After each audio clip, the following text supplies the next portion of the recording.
Okay. So session வந்து recording போட்டேன். தமிழ்லேயே பேச எல்லாரும் தமிழ் தானே? தமிழ் தான். Okay fine. ஓகே. ஆர்ஐசிஎஸ். ஆர்ஐசிஎஸ்ன்னு பார்த்தீங்கன்னா Royal Institution of Chartered surveyors.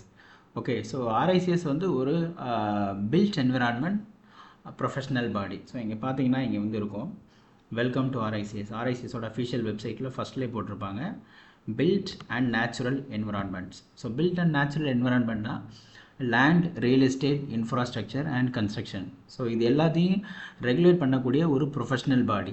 ஆர்ஐசிஎஸ் வந்து ஒரு non profitable organisation. Okay. So ஆர்ஐசிஎஸோட ப்ரைமரி அப்ஜெக்டிவ் பார்த்தீங்கன்னா act in the public interest. So RICS வந்து எப்போவுமே பப்ளிக் இன்ட்ரெஸ்ட் ஓரியன்டாக தான் அவங்க சர்வீஸ் பண்ணுவாங்க. Plus and also they set standards and regulations and they provide qualifications. Okay. So இப்போ ஆர்ஐசிஎஸில் வந்துட்டு பெரும்பாலும் என்ன நினைக்கிறாங்கன்னா ஆர்ஐசிஎஸ்னால் ஒன்லி ஃபார் சிவில் இன்ஜினியர்ஸ், இல்லை ஆர்ஐசிஎஸ்னால் ஒன்லி ஃபார் குவான்டிட்டி சர்வேஸ் அப்படிங்கிற மாதிரி நினைக்கிறாங்க. அது வந்து தப்பு. ஏன்னா இது வந்து ஒரு professional body and built and natural என்விரான்மெண்ட்டோட ப்ரொஃபஷ்னல் பாடி. ஸோ அதனால் யாரெல்லாம் இந்த பில்ட் என்விரான்மெண்ட்டில் ஒர்க் பண்ணுறாங்களோ அவங்க எல்லாருமே ஆர்ஐசிஎஸில் வந்து மெம்பராக வரலாம். இப்போ உதாரணத்துக்கு நீங்கள் எப்படி தெரிஞ்சுக்கணும் அப்படின்னு பார்த்தீங்கன்னா, நீங்கள் ஆர்ஐசிஎஸ் செக்டர் பாத்வேஸ் இதில் போனீங்க அப்படின்னா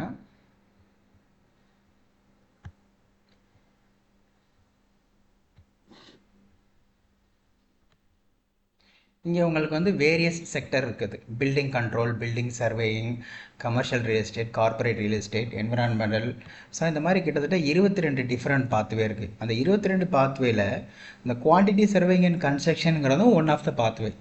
ஸோ அப்படின்னா இங்கே நான் இங்கே காட்டுற 22 பாத்வேல யாரெல்லாம் ஒர்க் பண்ணுறாங்களோ அவங்க எல்லாருமே வந்து ஆர்ஐசிஎஸ்ல மெம்பர் ஆகலாம். அண்ட் பெரும்பாலும் எல்லோரும் என்ன நினைக்கிறாங்க, ஆர்ஐசிஎஸ் பண்ணுறதுக்கு எம்ஆர்ஐ இது பிஎஸ்சி குவான்டிட்டி சர்வேயிங் இல்லைனா பிஇ சிவில் வேணும் அப்படின்னு. அப்படி கிடையாது. எனி பேச்சுலர் டிகிரி, ஏதாவது ஒரு பேச்சுலர் டிகிரி இருந்தால் போதும், with minimum of 5 years experience இருந்தாலே நீங்கள் வந்து ஆர்ஐசிஎஸில் வந்து மெம்பர் ஆகலாம். ஸோ ஆர்ஐசிஎஸ் நிறைய பேருக்கு ஒரு டவுட் இருக்குது, எம்ஆர்ஐசிஎஸ்னால் என்ன, ஆர்ஐசிஎஸ்னால் என்ன, அப்புறம் சார்ட்டர்ட் குவான்டிட்டி சர்வேர்னால் என்ன அப்படிங்கிறவரு கேட்பாங்க. அது வந்து ரொம்ப சிம்பிளாக நீங்கள் புரிஞ்சுக்கலாம். RICS stands for Royal Institution of Chartered Surveyors. MRICS அப்படிங்கிறது மெம்பர் ஆஃப் ஆர்ஐசிஎஸ். ஸோ அப்போ மெம்பர் ஆஃப் ஆர்ஐசிஎஸ் அப்படின்னா you also call yourself as a chartered person. இப்போ யாரெல்லாம் வந்து சார்ட்டர்ட் குவான்டிட்டி சர்வேயர், யாரெல்லாம் வந்து சார்ட்டர்ட் மெம்பர் அப்படின்னு பார்த்தீங்கன்னா மெம்பர் கிளாஸ் இருந்தால் அவங்க வந்துட்டு சார்ட்டர்ட் ப்ரொஃபஷனல்ஸ் அப்படின்னு சொல்லலாம். அதை நீங்கள் எப்படி புரிஞ்சுக்கலாம் அப்படின்னு பார்த்தீங்கன்னா, ஆர்ஐசிஎஸோட பைலா, ஆர்ஐசிஎஸ் பைலா நீங்கள் போட்டிங்கன்னா இங்கே வந்து உங்களுக்கு இருக்குது. ஸோ இந்த ஆர்ஐசிஎஸோட பைலாஸில் உங்களுக்கு அது டீட்டெயிலாக போட்டிருப்பாங்க. இது வெறும் ஒரு 22 பக்கம் தான்.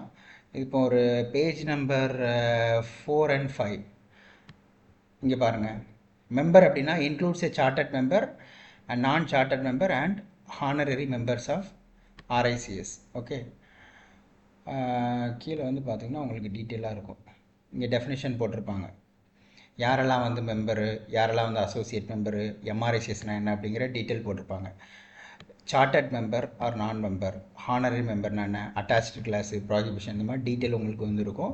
பட் யூஸ்வலாக எம்ஆர்ஐசிஎஸ் மெம்பர் கிளாஸ் அப்படின்னா நீங்கள் வர ஃபுல் சார்ட்டர்ட் மெம்பர் அப்படின்னு அர்த்தம். You can also call yourself as a chartered quantity surveyor, chartered project management surveyor, chartered valuer. அப்படிங்கிறது எதை பேஸ் பண்ணி கொடுப்பாங்க அப்படின்னு பார்த்தீங்கன்னா, உதாரணத்துக்கு இப்போ நீங்கள் குவான்டிட்டி சர்விங் அண்ட் கன்ஸ்ட்ரக்ஷன் பாத்வேல நீங்கள் வந்து எம்ஆர்ஐசிஎஸ் பண்ணினீங்க அப்படின்னா யூ கேன் பி ஏ எம்ஆர்ஐசிஎஸ். நீங்கள் ஜெனரலாக எம்ஆர்ஐசிஎஸ்ன்னு போட்டுக்கலாம். இல்லை எனக்கு ஸ்பெசிஃபிக்காக நான் வந்து சார்ட்டர்ட் குவான்டிட்டி சர்வேர்னு டைட்டில் வேணும் அப்படின்னா ஆர்ஐசிஎஸில் சொன்னீங்கன்னா அவங்க சார்ட்டர்ட் குவான்டிட்டி சர்வேர்னு கொடுத்துருவாங்க. இப்போ சப்போஸ் நீங்கள் ப்ராஜெக்ட் மேனேஜ்மெண்ட் பாத்வேல போயிட்டு எம்ஆர்ஐசிஎஸ் கம்ப்ளீட் பண்ணிங்கன்னா you cannot be a chartered quantity surveyor, you will be a member of RICS. நீங்கள் சார்ட்டர்ட் மெம்பர் தான், பட் ஆனால் சார்ட்டர்ட் ப்ராஜெக்ட் மேனேஜ்மெண்ட் சர்வேர்னு வந்து உங்களுக்கு வந்து டைட்டில் கொடுப்பாங்க. Because you have chosen this. Suppose நீங்கள் வந்துட்டு வேல்யூவேஷனில் மெம்பர்ஷிப்பை வாங்குறீங்க, வேல்யூவேஷன் பாத்வேல எம்ஆர்ஐசிஎஸ் வாங்கிட்டீங்க அப்படின்னா of course you are MRICS, you are a chartered person, but you can call yourself as a chartered valuer. Okay. Chartered valuation surveyor இல்லைனா chartered வேல்யூவர்னு கொடுப்பாங்க. Rural research இந்த மாதிரி various pathway இருக்குது. இன்னொன்று நீங்கள் புரிஞ்சுக்கணும், சார்ட்டர்ட் அப்படின்னா என்ன அப்படின்னு பார்த்தீங்கன்னா, the person who attained the required level of knowledge and skills in his area to perform all the functions. So அப்படின்னா if you are chartered member of RICS அப்படின்னா உங்களுக்கு வந்துட்டு உங்கள் ஃபீல்டில் எல்லா விதமான ஃபங்க்ஷன்ஸையும் ஆப்ரேட் பண்ணக்கூடிய போதிய தகுதியும் திறமையும் உங்களுக்கு இருக்குது அப்படின்னு ஒரு என்ரோஸ்மெண்ட் கிடைக்கிறது. ஓகே, ஸோ அதனால தான் எம்ஆர்ஐசிஎஸ் கேண்டிடேட்டை வந்துட்டு ஹைலி ரெக்கக்னைஸ் பண்ணுறாங்க நம்ம இண்டஸ்ட்ரியில். ஓகே, ஸோ எம்ஆர்ஐசிஎஸ் வந்து யாரெல்லாம் பண்ணலான்னா இந்த நான் காட்டின 22 பாத்வேல நீங்கள் எதில் ஒர்க் பண்ணாலும் நீங்கள் எம்ஆர்ஐசிஎஸ் வந்து வாங்கலாம். Not necessarily civil engineer or mechanical engineer, எந்த இன்ஜினியரிங் இருக்கலாம், என்ன டிகிரி வேணாலும் இருக்கலாம். But if you are working in any one of this 22 area then you can become a MRICS member of RICS. அப்புறம் நிறைய பேருக்கு வந்துட்டு இந்த ஏபிசினா என்ன அப்படின்னு ஒரு டவுட் இருக்குது. ஓகே, ஏபிசினா என்னன்னு பார்த்தீங்கன்னா APC is nothing but assessment of professional competence. இப்போ வந்துட்டு நீங்கள் வந்துட்டு இந்த ஏபிசி எம்ஆர்ஐசிஎஸ் அப்புறம் சீனியர் ப்ரொஃபஷனல் ரூட் இந்த மாதிரி நிறைய வந்து உங்களுக்கு அடிக்கடி நீங்கள் ஆன்லைனில் பார்க்கலாம். யாரெல்லாம் மெம்பர் ஆகணும்னு வர்றாங்க, யாரெல்லாம் மெம்பர் ஆகணும்னு நினைக்கிறாங்களோ, இப்போ நீங்கள் வந்து எஸ்டிமேஷன் இன்ஜினியர் கியூஎஸாக ஒர்க் பண்ணுறீங்க, இல்லை ரியல் எஸ்டேட்டில் ஒர்க் பண்ணுறீங்க, இப்போ you want to become a member. அப்போ உங்களை வந்து ஆர்ஐசிஎஸ் வந்து எப்படி எவாலுவேட் பண்ணுவாங்க, அவங்க எவாலுவேட் பண்ணக்கூடிய முறைக்கு தான் ஏபிசின்னு சொல்கிறது, அசஸ்மெண்ட் ஆஃப் ப்ரொஃபஷ்னல் காம்பிடன்ஸ். அப்படின்னா உங்களோட ப்ரொஃபஷ்னல் ஸ்கில்லை அசஸ் பண்ணுவாங்க. அதை ஷார்ட் ஃபார்மில் நம்ம ஏபிசின்னு சொல்கிறோம், assessment of professional competence in senior professional route, assessment of professional competence in APC with preliminary review. இந்த மாதிரி. ஓகே, யார் வந்திருக்கா?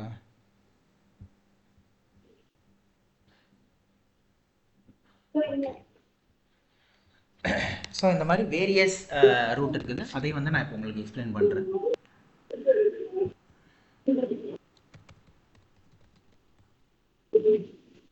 இங்கே அப்ளை ஆர்ஐசிஎஸ்னு இருக்குது. இந்த அப்ளை ஆர்ஐசிஎஸ் போட்டிங்கன்னா இங்கே வந்து உங்களுக்கு இந்த டிஃப்ரென்ஸ் வந்து தெரியும். மேலே ஸ்டூடெண்ட் இருக்குது, அது எந்த யூஸ் இல்லை, associate. Okay, let's go for chartered member. இப்போ இங்கே வந்து கிளியராக போட்டிருப்பாங்க APC with 24 months structure training. இதெல்லாம் வந்து route. Okay, route to chartered member. Route அப்படின்னா நான் வந்து உதாரணத்துக்கு நான் வந்து ஒரு கன்ஸ்ட்ரக்ஷன் ப்ராஜெக்டில் குவான்டிட்டி சர்வேராக ஒர்க் பண்ணுறேன், நான் ஒரு கன்ஸ்ட்ரக்ஷன் ப்ராஜெக்டில் ஒரு பிளானிங் இன்ஜினியராக ஒர்க் பண்ணுறேன், கன்ஸ்ட்ரக்ஷன் ப்ராஜெக்டில் சைட் இன்ஜினியராக ஒர்க் பண்ணுறேன். அப்போ நான் வந்து எப்படி எம்ஆர்ஐசிஎஸ் வாங்கணும் அப்படின்னா, நீங்கள் ஒர்க் பண்ணுற ஏரியா இருக்குது பார்த்தீங்களா, அது வந்து பாத்வே. இப்போ உதாரணத்துக்கு ஒருத்தர் ரெசிடென்ஷியல் ஒர்க் பண்ணுறாருன்னா அவர் ரெசிடென்ஷியல் பாத்வேல வரணும், ஒருத்தர் வேல்யூவேஷனில் ஒர்க் பண்ணுறாருன்னா வேல்யூவேஷன், இது வந்து அவரோட பாத்வே. பாத்வே வந்து இது. ரூட் அப்படிங்கிறது பார்த்தீங்கன்னா உங்களோட குவாலிஃபிகேஷனை பேஸ் பண்ணி வர்றது. இப்போ உதாரணத்துக்கு ABC with 24 months structure training அப்படின்னா அசஸ்மெண்ட் ஆஃப் ப்ரொஃபஷனல் காம்பிடன்ஸ், அதாவது உங்களோட ப்ரொஃபஷனல் காம்பிடன்ஸையை அசஸ் பண்ணுவாங்க வித் 24 months ஸ்ட்ரக்சர் ட்ரைனிங் மூலமாக. அதுக்கு எலிஜிபிள் பார்த்தீங்கன்னா நீங்கள் வந்து ஆர்ஐசிஎஸ் டிகிரி படிச்சிருக்கணும், இல்லை ப்ராக்ரஸில் இருக்கணும். அப்புறம் ஆர்ஐசிஎஸ் டிகிரி கம்ப்ளீட் பண்ணி 5 வருஷத்துக்கு மேலே எக்ஸ்பீரியன்ஸ் இருக்குது. ஆர்ஐசிஎஸ் டிகிரி வச்சுருந்து 10 வருஷத்துக்கு மேலே எக்ஸ்பீரியன்ஸ் இருந்தால் அவங்க வந்து இந்த மேலே இருக்கக்கூடிய 3 ரூட்டில் வந்து போவாங்க. இப்போ இந்த 3மே வந்து உங்களுக்கு யாருக்கும் அப்ளிகபிள் ஆகாது. இப்போ நீங்கள் வந்து எந்த ரூட்டில் போவீங்க அப்படின்னா, நீங்கள் வந்துட்டு பிஇ சிவில் பண்ணியிருக்கீங்க, இல்லை பிஎஸ்சி எக்கனாமிக்ஸ் பண்ணியிருக்கலாம், இல்லை பிஏ தமிழ் கூட படிச்சிருக்கலாம், இல்லை பிஏ எக்கனாமிக்ஸ் படிச்சிருக்கலாம், எனி பேச்சுலர் டிகிரி. இங்கே வந்து ஆர்ஐசிஎஸ் அஃபிஷியல் சைட்டில் கிளியராக போட்டிருக்காங்க எனி பேச்சுலர் டிகிரி, எந்த பேச்சுலர் டிகிரி இருந்தாலும் ப்ளஸ் 5 years எக்ஸ்பீரியன்ஸ். ஓகே, இங்கே வந்து பார்த்தீங்கன்னா அடுத்து membership of RICS approved professional பாடின்னு இருக்கும், அது தேவை. Sir sorry, just one doubt. நான் டிப்ளமோ, ஓகே, எனக்கு இது அப்ளிகபிள் அதாங்க. ஒன்லி டிகிரினா எத்தனை வருஷம் எக்ஸ்பீரியன்ஸ் இருக்கு? 10 12 15 years 20 years இருக்கு சார். 15 to 20 years இருக்கு. Okay, fine. ஸோ நீங்களும் வந்து பண்ணலாம், நான் உங்களுக்கு வந்து எப்படி பண்ணணுங்கிறத செப்பரேட்டாக நான் கைட் பண்ணுறேன். ஓகே, ஓகே, நீங்களும் டைரெக்டாக பண்ணலாம். I know how to process further. Okay, so இது வந்து நம்ம பெரும்பாலும் எப்படி போவாங்கன்னா இந்த ஏபிசி வித் ப்ரிலிமினரி ரிவ்யூவில் போவாங்க. ஓகே, அதாவது பிஇ சிவில், பிஇ மெக்கானிக்கலு, ஆர்ஐசிஎஸோட டிகிரி இல்லாத எல்லாருமே இந்த ப்ரிலிமினரி ரிவ்யூ ரூட்டில் தான் வந்து போவாங்க. இதான் வந்து மோஸ்ட் காமன் ரூட். இதுக்கு பார்த்தீங்கன்னா மினிமம் 5 வருஷம் எக்ஸ்பீரியன்ஸ். ஓகே, ஸோ இப்போது உங்களோட எலிஜிபிலிட்டி வந்துட்டு ABC with preliminary review. So இப்போ இதில் வந்துட்டு எப்படி பண்ணுறது அப்படிங்கிறத நான் சொல்கிறேன்.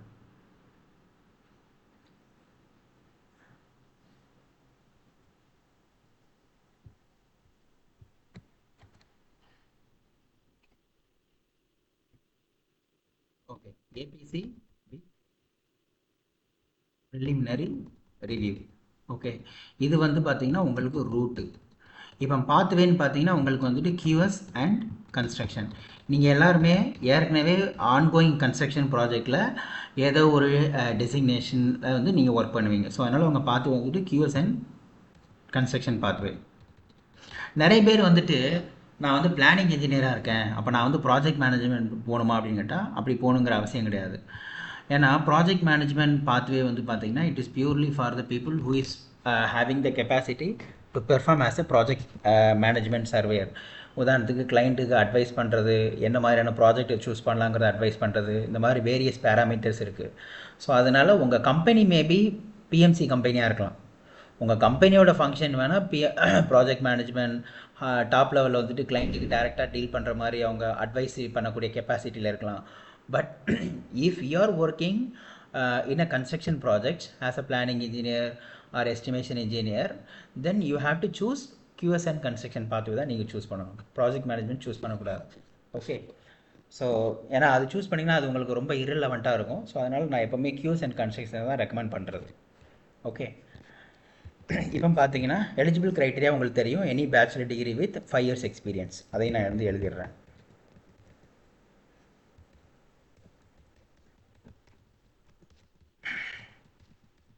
5 years experience in real estate, land infrastructure or construction. So any designation, suppose நீங்கள் ஆயில் அண்ட் கேஸில் இருக்கீங்கன்னா யூ கேன், இன்ஃப்ராஸ்ட்ரக்சரில் இருக்கீங்களா யூ கேன், நீங்கள் ரியல் எஸ்டேட் செக்டரில் இருக்கீங்களா பண்ணலாம், வேல்யூஷனில் இருக்கீங்களா பண்ணலாம். ஸோ எந்த டொமைனில் இருந்தாலும் நீங்கள் வந்து பண்ணலாம், which we call build and natural environment. அடுத்து பார்த்தீங்கன்னா ப்ரொசீஜர் ஸ்டெப்ஸ். எப்படி வந்துட்டு எம்ஆர்ஐசிஎஸ் வந்து வாங்குறது. எம்ஆர்ஐசிஎஸ் வாங்குறதுக்கு வந்துட்டு பார்த்தீங்கன்னா 2 மேஜர் ஸ்டெப் தான். ஃபஸ்ட்டு ஸ்டெப் வந்து பார்த்தீங்கன்னா நான் வந்து எப்படி பிரிப்பேன் அப்படின்னா ஃபேஸ் 1. ஃபேஸ் 1 பார்த்தீங்கன்னா ரிட்டன் சப்மிஷன். ஃபேஸ் 2 பார்த்தீங்கன்னா இன்டர்வியூ. ஓகே, இப்போ இந்த ஏபிசி வித் ப்ரிலிமினரி ரிவ்யூன்னு சொல்லியிருக்கேன் இல்லையா, அதுக்கு என்ன மீனிங் அப்படின்னா இந்த ஃபேஸ் 2 நீங்கள் இன்டர்வியூ போகிறதுக்கு முன்னாடி, before you go to interview, RICS என்ன பண்ணுவாங்க, உங்களோட ரிட்டன் சப்மிஷன் இருக்குது இல்லையா, அந்த ரிட்டன் சப்மிஷனை ரிவ்யூ பண்ணுவாங்க. அந்த ரிவ்யூவை தான் ப்ரிலிமினரி ரிவ்யூன்னு சொல்கிறது. ஸோ அந்த ரிட்டன் சப்மிஷன் வந்துட்டு as per RICS guidelines and ஸ்டாண்டர்ட்ஸ்க்கு மீட் பண்ணுற மாதிரி இருக்கா அப்படின்னு பார்ப்பாங்க. அந்த உங்களோட ரிப்போர்ட் எல்லாமே ஆர்ஐசிஎஸ் ஸ்டாண்டர்டுக்கு இருக்குது அப்படின்னா then you are good to go final interview. Okay, so நீங்கள் இன்டர்வியூ போகும்போதுட்டு நீங்கள் என்ன எழுதிருக்கீங்களோ அந்த ரிட்டன் சப்மிஷனில் அதுலேருந்து தான் கேள்வி வரும். 1 மணி நேரம் இன்டர்வியூ நடக்கும். அந்த 1 hour இன்டர்வியூவில் நீங்கள் எழுதுனதுலேருந்து கேள்வி கேட்பாங்க. உங்களால் பதில் சொல்ல முடிஞ்சு நீங்கள் கொடுக்கக்கூடிய பதில் எல்லாமே அவங்களோட கேள்விகளை வந்து பூர்த்தி பண்ணுற மாதிரி இருந்துச்சுன்னா நீங்கள் வந்துட்டு எம்ஆர்ஐசிஎஸ் வாங்கிடுவீங்க. 7 நாளில் கொடுத்துருவாங்க. ஸோ ரிட்டன் சப்மிஷனில் என்ன வரும்னு பார்த்தீங்கன்னா ஃபஸ்ட்டு வந்து பார்த்தீங்கன்னா எஸ்ஓஇன்னு சொல்லுவாங்க. எஸ்ஓஇனா summary of experience. Summary of experience அப்படின்னா உங்களோட எக்ஸ்பீரியன்ஸை சம்மரைஸ் பண்ணணும், அதான் மீனிங். இப்போ உதாரணத்துக்கு உங்களுக்கு ஒரு 10 வருஷம் 20 வருஷம் எக்ஸ்பீரியன்ஸ் இருக்குன்னா அந்த 20 வருஷம் எக்ஸ்பீரியன்ஸை நீங்கள் வந்து சம்மரைஸ் பண்ணுவீங்க. எப்படி சம்மரைஸ் பண்ணுவீங்க, ஒரு 5500 வார்த்தைக்கு வந்து எழுதணும். இப்போ அந்த 5500 வார்த்தைன்னு சொல்லும்போது உங்களுக்கு வந்து பெருசாக தெரியும். அது வந்து 2ஆக பிரிப்பாங்க. இந்த 5500 வார்த்தையை 2ஆக பிரிப்பாங்க. எப்படி பிரிப்பாங்கன்னு பார்த்தீங்கன்னா mandatory competency, mandatory competency. Okay,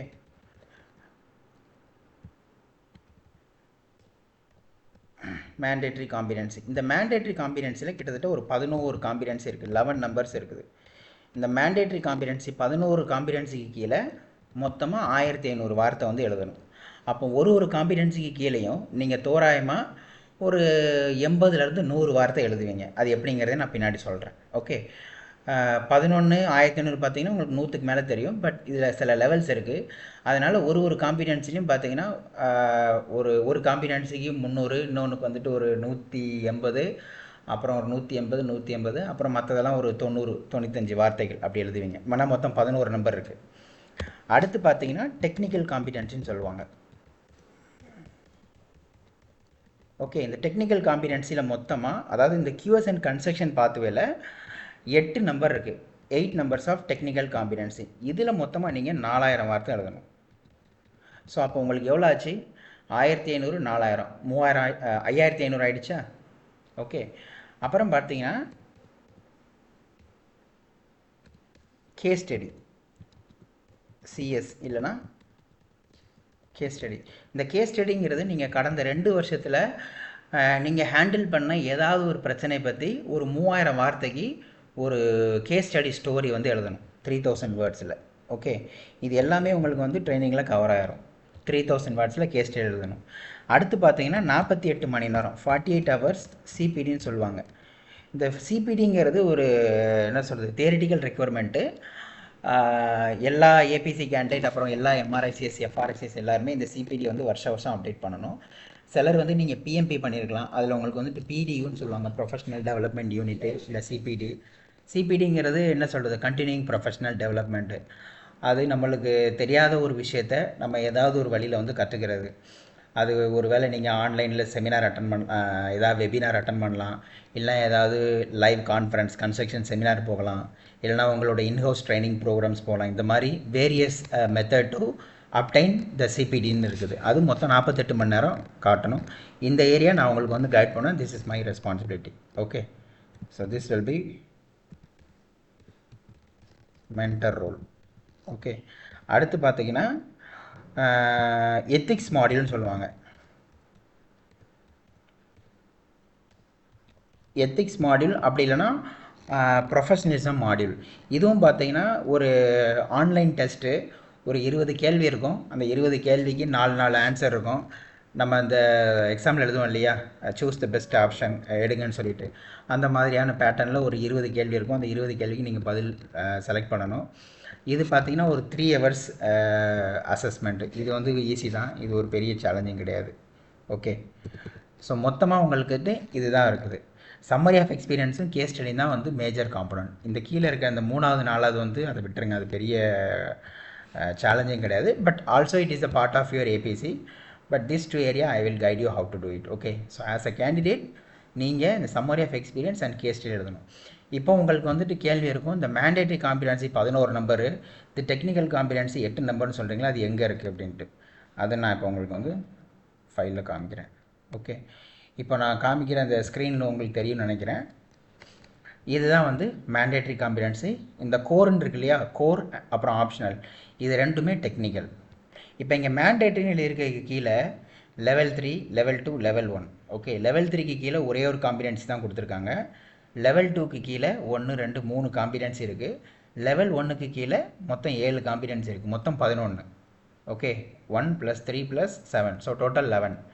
so அப்போது இந்த 11 காம்பிடன்சிக்கு கீழே தான் நீங்கள் வந்துட்டு இந்த சம்மரி ஆஃப் எக்ஸ்பீரியன்ஸ் எழுதணும். இது எப்படி எழுதணுங்கிறத நான் உங்களுக்கு ட்ரைனிங்கில் சொல்லித் தருவேன். இப்போ அடுத்து பார்த்தீங்கன்னா கோர் காம்பிடன்சி. கோர் அப்படின்னா உங்களோட core area of practice. Okay, இதான் வந்து டெக்னிக்கல் ஏரியா. இப்போ நீங்கள் கியூஎஸ் அண்ட் கன்ஸ்ட்ரக்ஷன் பாத்வேல போகும்போது நீங்கள் இந்த கீழே இருக்கக்கூடிய 6 competency, commercial management R design economics, so இந்த ரெண்டில் ஏதாவது ஒன்றை செலக்ட் பண்ணிக்கலாம். ஓகே, அப்புறம் பார்த்திங்கன்னா இதெல்லாம் டிஃபால்ட்டாக வந்துடும். Construction technology, contract practice, procurement and tendering, project finance, quantification and costing. So இந்த 6 காம்பிடன்சி தான் டெக்னிக்கல். அப்புறம் பார்த்தீங்கன்னா இங்கேருந்து ஒரு 2 டெக்னிக்கல் காம்பிடன்சி நீங்கள் செலக்ட் பண்ணணும். அது ஏன் அப்படின்னா இங்கே எழுதியிருக்காங்க 2 to level 2 அப்படின்னா இங்கே கீழே இருக்கக்கூடிய இவ்வளோ காம்பிடன்சியில் ஏதாவது 2 நீங்கள் ஆப்ஷனாக செலக்ட் பண்ணிக்கணும். ஸோ அப்போ 6 + 2 8, மொத்தம் 8 காம்பிடன்சி, இங்கே 11 காம்பிடன்சி. ஸோ இதுக்கு கீழே தான் நீங்கள் அந்த 5500 வார்த்தை வந்து எழுதணும். ஓகேவா? ஸோ நீங்கள் எழுதி நீங்கள் வந்து சப்மிட் பண்ணிட்டீங்கன்னா then you can become member of RICS, அந்த இன்டர்வியூ கம்ப்ளீட் பண்ணிங்கன்னா. Okay, ethics module.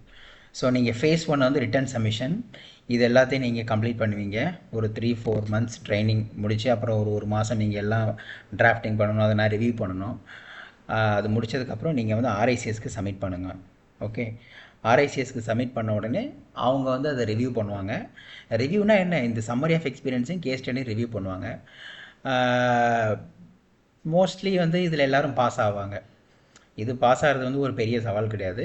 முக்கியமான கட்டம் வந்து பார்த்திங்கன்னா இந்த இன்டர்வியூ. ஏன்னா எழுதுறது யார் வேணாலும் வந்து சாம்பிள் ரெஃபர் பண்ணி எழுதலாம், இல்லைனா கைடன்ஸு வச்சு எழுதலாம். Okay, there are several ways to make the better report, but it is very difficult to justify during your final interview. ஏன் வந்து ஆர்ஐசிஎஸ் குவாலிஃபிகேஷன் எப்போவுமே டாப்பில் இருக்குன்னா, ஆர்ஐசிஎஸ் குவாலிஃபிகேஷன் எல்லாமே இன்டர்வியூ பேஸ்ட் அசஸ்மெண்ட்.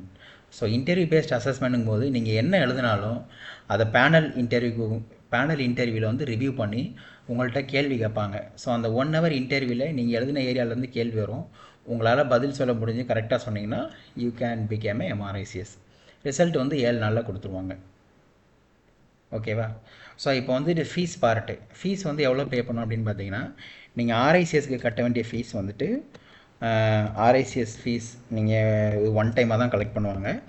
இந்த ஃபீஸ் வந்து 3750 திராம்ஸ் வந்து வரும். அதாவது பவுண்ட்ஸில் ஒரு 790 எவ்வளோ பவுண்ட்ஸ் வரும். சம்டைம்ஸ் ஒரு 3300 இல்லை 3700 அந்த ரேஞ்சில் வந்து வரும் ஃபீஸு. மென்டரிங் ஃபீஸ் வந்து உங்களுக்கு மேடம் வந்து அசிஸ்ட் பண்ணுவாங்க, அவங்க உங்கள்கிட்ட சொல்லிடுவாங்க. ஓகேவா? அது எப்படி பண்ணணும் என்னன்ட்டு. ஸோ ஆர்ஐசிஎஸோட ஃபீஸ் எப்போ கட்டணுங்கிறதையும் நான் உங்களுக்கு வந்து நோட்டிஃபை பண்ணுவேன். ஒன்ஸ் நீங்கள் ஜாயின் பண்ணதுக்கப்புறம் ட்ரைனிங் போயிட்டுருக்கோம். And in parallel when the time comes I will notify you how much you have to pay. ஓகேவா? இப்போ நீங்கள் கேள்வி கேளுங்க, உங்களுக்கு எதாவது கேள்வி இருந்தால் கேளுங்க.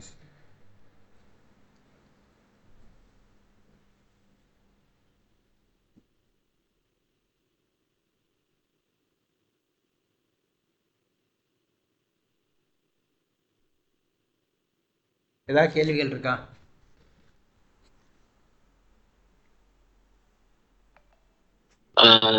சார் அந்த ஒரு வேர்ட்ஸ் எல்லாம் சொன்னீங்கல்ல, 5500 வேர்ட்ஸ், அப்புறம் 3000 வேர்ட்ஸ், ஆமாம் 4000 வேர்ட்ஸ். ஆமாம். ஸோ சாரி 3000 இதெல்லாம் வந்துட்டு ஆன்லைன்ல எழுதணுமா இல்ல எப்படி சார்? அது எக்ஸாம் அது ஒரு டைமிங் டியூரேஷன் இருக்கா? இல்லை அது எக்ஸாம் கிடையாது. இந்த there is exam no exam. இப்போ பார்த்தீங்கன்னா இதுதான் ஓகே வந்து SOE டெம்ப்ளேட்டு. ஓகே, இது வந்து ஒரு டெம்ப்ளேட். இதுதான் summary of experience template. Screen உங்களுக்கு ஓகே தெரியுதா? இந்த டெம்ப்ளேட் வந்து டிஃபால்ட்டாக இருக்கும், ஸ்டாண்டர்டாக இருக்கும். நீங்கள் ஆன்லைன்லேயே டவுன்லோட் பண்ணிக்கலாம். நீங்கள் பேமெண்ட் பண்ணி என்ரோல் பண்ணதுக்கப்புறம் உங்கள் அக்கௌண்ட்டில் வந்து டவுன்லோட் பண்ணிக்கலாம். ஸோ இதுதான் சம்மரி ஆஃப் எக்ஸ்பீரியன்ஸ் டெம்ப்ளேட். இப்போ இதில் வந்து பார்த்தீங்கன்னா எத்திக்ஸ் ரூல்ஸ் ஆஃப் கண்டக்ட் 1 2 3. இங்கே கிளைண்ட் கேர் பார்த்தீங்கன்னா 1 2 இருக்குது. ஏன் இங்கே 3 இருக்குது இங்கே 2 இருக்குது அப்படின்னா, நான் முதலே சொன்ன மாதிரி இந்த மேண்டேட்ரி காம்பிடன்சி வந்து ஒரே ஒரு காம்பிடன்சி லெவல் 3ல் இருக்குது, 3 காம்பிடன்சி லெவல் 2ல் இருக்குது. ஒரு லெவல் 1ல் 7 நம்பர் இருக்குது. அப்படின்னா என்ன அர்த்தம்னு பார்த்தீங்கன்னா, இந்த ethics rules of conduct professionalism இந்த காம்பிடன்சி வந்து லெவல் 3. அப்படின்னா லெவல் 1 லெவல் 2 லெவல் 3. அடுத்து பார்த்தீங்கன்னா கிளைண்ட் கேர் 1 2 3 தான் இருக்குது, 3 காம்பிடன்சி. ஸோ அதனால் இந்த கிளைண்ட் கேர் வந்துட்டு 1 2 தான் இருக்கும், 3 வந்து இருக்காது. இதுக்கு என்ன அர்த்தம் அப்படின்னு பார்த்தீங்கன்னா ரொம்ப சிம்பிள். இப்போ லெவல் 3 அப்படின்னு எந்த காம்பிடன்சிலாம் போட்டிருக்காங்களோ நீங்கள் வந்து லெவல் 3க்கு வந்து எழுதணும். அதாவது இப்போ உங்கள்கிட்ட ஒரு சிம்பிளாக ஒரு கேள்வி கேட்குறேன். இப்போ உங்களுக்கு வந்துட்டு பைக் ஓட்ட தெரியுமா தெரியாதா, 2 வீலர் ஓட்ட தெரியுமா தெரியாதா நான் கேட்குறேன்னா நீங்கள் என்ன சொல்வீங்க? தெரியும் அப்படின்னு சொல்லுவீங்க. தெரியும் அப்படின்னு சொன்னால் உங்களுக்கு ஓட்ட தெரியணும் அப்படிங்கிற நெசசிட்டி இல்லை. நீங்கள் வந்துட்டு ஏதாவது ஒரு முறையில் கற்றுருக்கலாம், யாராவது ஓட்டுறதை பார்த்துருக்கலாம், இல்லை ஆன்லைனில் எப்படி பைக் ஓட்டுறதுன்னு மேனுவல் பார்த்து படிச்சிருக்கலாம். ஸோ இந்த மாதிரி இப்போ எனக்கு வந்துட்டு பாரக் ஒபாமா தெரியுமானா தெரியும்னா நீங்கள் பேப்பரில் பார்த்துருப்பீங்க, யூடியூப்பில் பார்த்துருப்பீங்க, ஃபேஸ்புக்கில் பார்த்துருப்பீங்க. ஸோ தெரியும்னு சொன்னால் லெவல் 1. லெவல் 2ன்னு வரும்போதுட்டு நீங்கள் வந்துட்டு எத்தனை வருஷமாக வண்டி ஓட்டிகிட்ருக்கீங்க, வாகனம் ஓட்டிகிட்ருக்கீங்க. அப்போ நீங்கள் என்ன சொல்லுங்க? நான் கடந்த 15 வருஷமாக கார் ஓட்டுறேன், 15 வருஷமாக 2 வீலர் ஓட்டுறேன், நான் கடந்த 10 வருஷமாக பாரக் ஒபாமா கூட ஒர்க் பண்ணிகிட்ருக்கேன் அப்படின்னா it became a evident that you have an experience. ஓகேவா? அது வந்து லெவல் 2. லெவல் 3ன்னு வரும்போது இப்போ எனக்கு உங்களால் வந்து கார் ஓட்ட கற்றுக் கொடுக்க முடியுமா அப்படின்னு நான் கேட்குறேன்னா எஸ், உங்களுக்கு கார் எப்படி ஓட்டணும்னு தெரியும் and you have 10 years of driving experience. So now you can teach me, you can train me. அப்போது லெவல் 3ங்கிறது advisory capacity. You are in a position to give a reasonable advice to the management or client. You got a capacity to give advice. அதான் இங்கே போட்டிருக்காங்க. So எந்தெந்த காம்பிடன்சிலாம் level 3 இருக்கோ அங்கே level 1 எழுதணும், level 2 எழுதணும், லெவல் 3 எழுதணும். எந்த காம்பிடன்சிலாம் லெவல் 2ன்னு போட்டிருக்காங்களோ அங்கே லெவல் 1 2 எழுதுனா போதும், 3வது தேவையில்லை. இப்போ அதுவே வந்துட்டு இப்போ கீழே வாங்க. இப்போ இந்த அக்கௌண்டிங் பிரின்சிபல் இதெல்லாம் பார்த்தீங்கன்னா லெவல் 1 மட்டும் இருக்கும். அப்போ என்னென்னா நீங்கள் வந்து அக்கௌண்டிங் பிரின்சிபல்ஸ் அண்ட் ப்ரொசீஜர் அப்படின்னா என்னன்னு சொல்லணும், எப்படி தெரியும், எங்கே கற்றுக்கிட்டீங்க, அதை மட்டும் சொன்னால் போதும். விளங்கிடுச்சா? Okay sir. ஸோ இது சம்மரி ஆஃப் எக்ஸ்பீரியன்ஸ். நான் முதலே சொன்ன மாதிரி சம்மரி ஆஃப் எக்ஸ்பீரியன்ஸ் இது வந்து ஒரு self explanatory vocabulary. So summary of எக்ஸ்பீரியன்ஸ்னால் உங்களோட அனுபவத்தை நீங்கள் சம்மரைஸ் பண்ணுறீங்க. இப்போ உதாரணத்துக்கு கம்யூனிகேஷன் அண்ட் நெகோசியேஷனுங்கிறது இது ஸ்டாண்டர்ட். இப்போ நீங்கள் ஆனந்த் நீங்கள் எழுதும்போது உங்களோட புரிதல் என்னங்கிறது எழுதுவீங்க, உங்களுக்கு எப்படி இதில் அனுபவம் கிடச்சி நீங்கள் எழுதுவீங்க. இப்போ சதீஷ் எழுதும்போது அவர் வேறு எழுதுவார், அவரோட அனுபவத்தை வேறு மாதிரி எழுதுவார். இப்போ நான் எழுதுனா நான் என்னோட அனுபவத்தை வேறு மாதிரி எழுதுவேன். ஸோ ஒரு standard template remain same, the experience will be different based on the candidate. புரிஞ்சா உங்களுக்கு? Okay okay okay okay. அதாவது இப்போ இதெல்லாம் வந்து பேஸ் பண்ணி எங்களோட எக்ஸ்பீரியன்ஸை பேஸ் பண்ணி நாங்க வந்துட்டு எழுதணும். அது எதர் ஆன்லைன்ல தான் எழுதணும், கரெக்டுங்களா சார்? ஸோ அதை வந்து நீங்க ரிவ்யூ பண்ணுவீங்க. ஆன்லைன் இதை எழுதி நீங்கள் உங்களோட அக்கௌண்ட்டில் சப்மிட் பண்ணுவீங்க அசஸ்மெண்ட் பேஜில். அசஸ்மெண்ட் பேஜுங்கிறது இப்போ இந்த ரெக்கார்டிங் போகிறதுனால என்னால் அதை காட்ட முடியல. நான் உங்களுக்கு வந்து அது ஓகே அசஸ்மெண்ட் பேஜ் எப்படி இருக்குங்கிறத நீங்கள் சரி கிளாஸ் ஓகே ஸ்டார்ட் பண்ணுவோம், நான் உங்களுக்கு காட்டுவேன். இதை நீங்கள் டைப் சரிங்க பண்ணிவிட்டு சார். பிடிஎஃப்ல கன்வெர்ட் பண்ணி உங்கள் அக்கௌண்ட்டில் அப்லோட் பண்ணணும், அவ்வளோதான். ஓகே, அக்கௌண்ட்ல அப்லோட் பண்ணதுக்கு அப்புறமா அவங்க ஒரு டேட்டை ஃபிக்ஸ் பண்ணுவாங்க, அதை பேஸ் பண்ணி இன்டர்வியூ நடக்கும். இல்லை அப்டேட் பண்ணதுக்கப்புறம் அப்படி அவங்க ரிவ்யூ பண்ணுவாங்க. அந்த ரிவ்யூ முடிஞ்சு அந்த ம் ரிவ்யூவில் இந்த ரிப்போர்ட் கரெக்டாக இருக்குன்னு தெரிஞ்சுன்னா அதுக்கப்புறம் இன்டர்வியூக்கு கூப்பிடுவாங்க. Okay sir okay. ஸோ இப்போ நீங்க ட்ரைனிங் கொடுக்கறது வந்து அந்த இன்டர்வியூல என்னென்ன கொஸ்டின்ஸ் எல்லாம் வரும், பிளஸ் இது எப்படி ரைட் பண்றது, இதுதான் நீங்க ஆமாம், எக்ஸ்பிளைன் பண்ணி, எப்படி ரைட் கரெக்ட்டுங்களா? பண்ணணும், ப்ளஸ் இந்த காம்பிடென்சினா என்ன காம்பிடென்ஷனா என்ன? As okay per RICS guidelines. Okay sir, இப்போ ஓகே. என்னோட ஆஸ் ஆமாம், சொல்லுங்கள். ஆர்ஐசிஎஸ் கைட்லைன்ஸை பேஸ் பண்ணி அதை எப்படி ஃபுல்ஃபில் பண்றதுங்கிறத வந்து நீங்க எல்லாம் ஃபுல்லா கைடன்ஸ் கொடுப்பீங்க எங்களுக்கு. ஆமாம், எஸ் கரெக்ட். இப்போ ஓகே என்னோட வேலை ஆஸ் எ மென்டராக நான் வந்துட்டு உங்களுக்கு கம்யூனிகேஷன் எப்படி பண்ணுறது, நெகோஷியேட் எப்படி பண்ணுறது, அதெல்லாம் இப்போ நான் சொல்கிறேன். ஐ மீன் அதை வந்து உங்களுக்கு தெரியணுங்கிற அவசியம் கிடையாது. நீங்கள் எல்லாமே experienced, you are practising in your work place day to day, இல்லையா? ஸோ அப்போ என் வேலை இதெல்லாம் எப்படி குவான்டிட்டி எடுக்கிறது, கான்ட்ராக்ட்னா என்ன, எத்திக்ஸ்னா என்னன்னு அதெல்லாம் நான் சொல்லிக் கொடுக்க மாட்டேன். என்னோடய வேலை ஆர்ஐசிஎஸில் என்னென்ன சொல்ல வராங்க, ஆர்ஐசிஎஸோட பாயிண்ட் ஆஃப் வியூவில் கிளைண்ட் கேர்னா என்ன, கம்யூனிகேஷனாக என்னங்கிறத வந்து உங்களுக்கு வந்து ஒரு ரோட் மேப் போட்டு கொடுப்பேன். உங்களோட எக்ஸ்பீரியன்ஸ் வந்து அங்கங்கே சதறி இருக்க எக்ஸ்பீரியன்ஸை ஒரு க்யூமுலேட்டிவாக எடுத்து ஒரு ரோட் மேப் போட்டு இன்டர்வியூக்கு எப்படி போகணும், என்ன எழுதணும், அங்கே என்ன கேட்பாங்க, என்னோடய ட்ரைனிங் எல்லாமே இன்டர்வியூவில் எப்படி பாஸ் பண்ணுறது அது ஓரியன்டாகவே இருக்கும். ஓகே சார், எனக்கு இன்னொரு டவுட். ஸோ இந்த ஆர்ஐசிஎஸ் படிக்கிறதுனால இப்போ கன்ஸ்ட்ரக்ஷன்ல வந்துட்டு இதனால என்ன யூஸ்? ஓகே, என்ன யூஸ்ன்னு கேட்குறீங்க, நல்ல கேள்வி. என்ன யூஸ்? ஓகே, நான் சொல்கிறேன். இப்போ நீங்கள் வந்துட்டு ஒரு என்ஜினியராக நீங்கள் ஒரு சாதாரண ஒரு ஒரு பொதுஜனன்னு வச்சுக்கோங்க, வெகுஜன மக்களாக இருக்கீங்க. நம்ம வந்து ஓகே சார். நிறைய பாலங்கள் இடிஞ்சு விழுது, அப்புறம் வந்துட்டு அரசாங்க கட்டிடங்கள் எல்லாமே தரம் இல்லாமல் இருக்குன்னு சொல்லி நம்ம பொதுவாக யாரை கம்ப்ளைண்ட் பண்ணுறோம்? ஆளுங்கட்சியவோ எதிர்கட்சியவோ கம்ப்ளைண்ட் பண்ணுவோம். Eventually this complaint falls on the contractor, கரெக்டாக? அப்போ அந்த கான்ட்ராக்டர் வந்துட்டு இன்ஜினியர் வச்சு கட்டினானா இல்லை ஏதாவது ஒன்றும் தெரியாதவன் வச்சு கட்டினானான்னு சொல்லி நம்ம பெரும்பாலும் பேசுவோம், கரெக்டாக? ஆமாம். இப்போ நீங்கள் வந்துட்டு உங்கள் கம்பெனியில் கியூஎஸ்ஸாக ஒர்க் பண்ணுறீங்க, இல்லை பிளானிங் இன்ஜினியராக ஒர்க் பண்ணுறீங்க. ஏன் உங்கள் கம்பெனிக்கு வந்துட்டு இந்த குவாலிஃபிகேஷன் படித்த இத்தனை வருஷம் அனுபவத்தில் இருக்க ஆள் வேணும்னு ஏன் அவங்க நினைக்கிறாங்க? Why not some XY set? அப்போது எல்லா ப்ரொஃபஷனுக்கும் ஒரு குவாலிஃபைடு ஸ்கில்டு பீப்புள்ஸ் வந்து தேவைப்படுது, இல்லையா? இப்போ ஒரு கவர்மெண்ட்டோட இடத்துலேருந்து பார்த்தீங்கன்னா, நான் வந்துட்டு ஒரு 2000 கோடி ரூபா இல்லை நான் வந்துட்டு ஒரு $1 பில்லியன் வந்து ஒரு ப்ராஜெக்ட்டுக்கு வந்து இன்வெஸ்ட் பண்ணுறேன். ஆஸ் அ கான்ட்ராக்டராக உங்கள் சைடில் யார் ப்ராஜெக்ட் மேனேஜர், யார் கான்ட்ராக்ட்ஸ் மேனேஜர், யார் குவான்டிட்டி சர்வேயர் அப்படிங்கிறத ஒரு கிளைண்ட் வெரிஃபை பண்ணுவாங்க. அப்போ அந்த வெரிஃபை பண்ணும்போது எல்லா என்ஜினியர்ஸு எல்லா கியூஎஸும் வந்துட்டு பார்த்தீங்கன்னா அந்த குவாலிஃபைடாக, ஐ மீன் இந்த சர்டிஃபைடு குவாலிஃபைடு ப்ரொஃபஷனலாக இருக்கணுங்கிற அவசியம் கிடையாது. ஆனால் அந்த கீ ப்ரொஃபஷனல்னு சொல்லுவாங்க இல்லையா, கீ பர்சனல்ஸ், அந்த ஒரு ப்ராஜெக்ட்லையும் கீ பர்சனல்னு சொல்லுவாங்க. அதாவது இப்போ நார்மலாக ஒரு 50 லட்சம் இல்லை 1 கோடி ரூபா ப்ராஜெக்டில் பெருசாக யாரும் இது கேட்க போகிறதில்ல. இதுவே வந்து ஒரு கிளைண்ட் வந்துட்டு ஒரு பெரிய அளவில் இன்வெஸ்ட் பண்ணும்போது அப்போ அவங்க ஒரு கன்சல்டன்ட் அப்பாயிண்ட் பண்ணுவாங்க. அந்த கன்சல்டன்ட் வந்து என்ன பண்ணுவாங்க, கான்ட்ராக்டரை எவாலுவேட் பண்ணும்போது இவ்வளோ பெரிய ப்ராஜெக்ட் நீங்கள் பண்ணுறீங்க, இது ப்ராஜெக்ட் மேனேஜர் யார், அவருடைய பேக்ரவுண்ட் கெப்பாசிட்டி என்ன அப்படிங்கிற ஒரு பேசிக் எவாலுவேஷன் பண்ணாங்க. அப்படி பண்ணும்போது நீங்கள் வந்து ஒரு கான்ட்ராக்ட்ஸ் மேனேஜர் அப்பாயிண்ட் பண்ணுறீங்க, இவ்வளோ ஒரு கியூஎஸ் அப்பாயிண்ட் பண்ணுறீங்கன்னா, and they must be having a minimum qualification of any engineering or quantity surveying with a professional certification சொல்லிட்டு இந்த ஆர்ஐசிஎஸோட எசென்ஷியல் அப்படி தான் ப்ளே ஆகும். ஓகே ஓகேவா? இப்போ நம்மளே நார்மலாக ஜென்ரலாக ஒரு உடம்பு சரியில்லைன்னா ஜென்ரல் ஃபிசிஷியன்ட்ட போகிறோம், MBBS. இப்போ அதுவே நம்மளுக்கு வந்துட்டு ஏதாவது ஒரு குறிப்பிட்ட ஏரியாவில் பிரச்சனை அப்படின்னா we are we are always advised to meet the specialized இல்லையா? ஸோ அதே மாதிரி நார்மலான ஒர்க்கை பண்ணுறதுக்கு நம்மளுக்கு வந்துட்டு தேவை கிடையாது. இந்த ஆர்ஐசிஎஸ் வந்து பெருசாக உங்களுக்கு எங்கேயும் தேவைப்படாது. அதே சமயத்தில் நீங்கள் ஒரு பெரிய ப்ராஜெக்ட்டு இல்லை ஒரு முக்கியமான ப்ராஜெக்ட்டு அங்கெல்லாம் போகும்போது கண்டிப்பாக ஆர்ஐசிஎஸ் குவாலிஃபிகேஷன் இல்லைன்னா நீங்கள் வந்து டிஸ்குவாலிஃபை ஆயிடுவீங்க. Okay sir. இப்போ எனக்கு இப்ப நீங்க சொன்ன அப்சர்வேஷன்ஸ்ல வச்சு சார் பார்க்கும்போது இந்த ஆர்ஐசிஎஸ் வந்து பேஸ்ட் ஆன் தி எக்ஸ்பீரியன்ஸ், இந்த இப்போ ஒரு 5 வருஷம் 10 வருஷம் எக்ஸ்பீரியன்ஸ் நீங்க என்ன பண்ணீங்கனோ அதை பிரீஃபா நீங்க வந்துட்டு ரைட் பண்ணி அதை பேஸ் பண்ணி தான் கொஸ்டின்ஸ் வரும்னு சொல்லி சொல்றீங்கல்ல? ஆமா. So which means it is depends upon the experience, right sir? Purely based on your experience. Experience. So அதான் only for, based on the experience. So அதை வந்து நம்ம எஸ்கலேஷன் பண்ணி ரிக் சர்டிஃபிகேட் வாங்கணும், கரெக்டுங்களா? ஆமா. இப்போ நீங்க இந்த சம்மரி ஆஃப் எக்ஸ்பீரியன்ஸ் எழுதுவீங்க, கேஸ் ஸ்டடி எழுதுவீங்க, இதை கொண்டு போய் நீங்க கொடுப்பீங்க.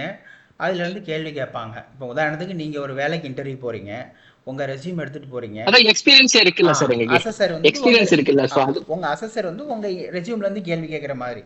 ஸோ நீங்க உங்க அனுபவத்தில் என்ன இருக்கோ அதை மட்டும் எழுதணும். மேத்த தெரியாத விஷயங்களை காப்பி பேஸ்ட் பண்ணி எழுதும்போது இன்டர்வியூவில் மாட்டிப்பாங்க. ஸோ முடிஞ்ச அளவுக்கு இதில் சில ஏரியா உங்களுக்கு வந்து தெரியாமல் இருக்கும்.